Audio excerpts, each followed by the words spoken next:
Le raid est arrivé rapidement sur place. C'est l'antenne locale du raid d'Angers qui s'est rendue sur place.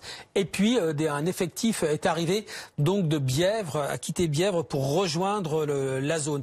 Alors cet homme, vous l'avez dit, il est sur le parking d'un supermarché. Il est à la station de lavage. Il avait un gilet jaune.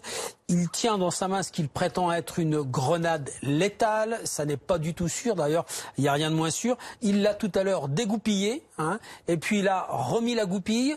Il a surtout un sac dans lequel il dit détenir des explosifs, et ça c'est invérifiable. Donc la zone a été évacuée. Il est seul avec les personnes qui négocient avec lui, notamment le directeur de la sécurité publique.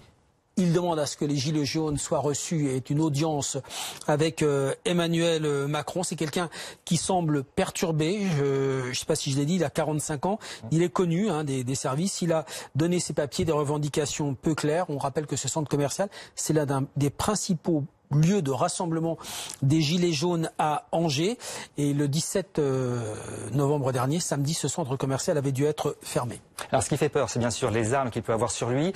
On n'a pas de certitude sur la sorte de grenade qu'il a sur lui? Non. Alors le ministre de l'Intérieur a dit une grenade explosive. Ça veut rien dire. Une grenade, c'est défensif ou offensif. Ça explose ou ça n'explose pas. Si elle est explosive, si elle est offensive ou défensive, c'est une grenade létale. Et là, il s'agirait a priori d'une grenade non létale, donc d'une grenade dont il a enlevé la goupille, qu'il a remis la goupille. Mais a priori, cette grenade, elle semble non létale, selon les premières observations de ceux qui ont pu s'en approcher à distance raisonnable pour estimer la dangerosité de ce qu'il prétend être une grenade explosive.